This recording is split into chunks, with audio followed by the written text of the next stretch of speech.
encore des choses à voir, je dirais, dans la mer. Le fait de mettre un masque et d'aller mettre la tête dans l'eau, on change complètement sa conception de ce monde marin. Il faut vraiment avoir à l'esprit que pour nous, en tant qu'adultes, mais surtout pour les enfants, c'est important d'être en prise réelle avec ce monde vivant qui est sous la surface de la mer. Nous avons voulu nous inscrire dans cette stratégie culturelle. Nous espérons que l'année prochaine, nous pourrons, en plus des récifs artificiels, avoir des sculptures, quelques œuvres sous-marines. Maintenant, je vous dis, on se jette tous à l'eau, hein, bien sûr, on y va tous. Je vous remercie et je vous dis à bientôt.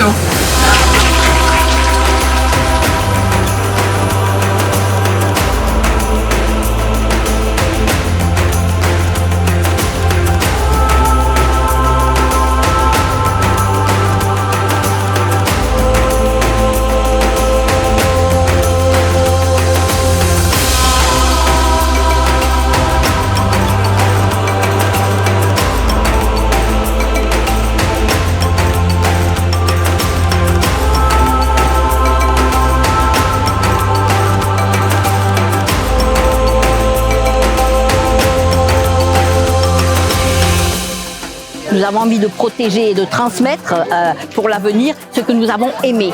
Donc notre but, c'est de faire découvrir et aimer au plus grand nombre de personnes la beauté de nos fonds marins méditerranéens. Même nos petits fonds côtiers sont déjà magnifiques. C'est pour cela que ce sentier est en accès libre et gratuit, de façon à profiter au plus grand nombre. Donc ce sentier qui est très grand, 1,6 hectare, se compose de 5 étapes.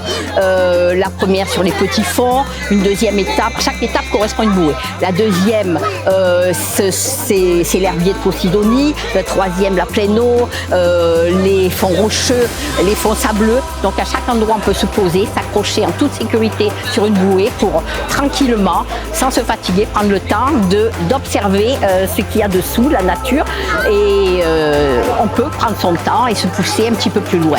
Voilà. Sur chaque panneau, il est mentionné le nom des espèces et quelques indications sur le fait de ce qui peut être dangereux, les espèces protégées, donc ce qui correspond vraiment à ce que vous voyez.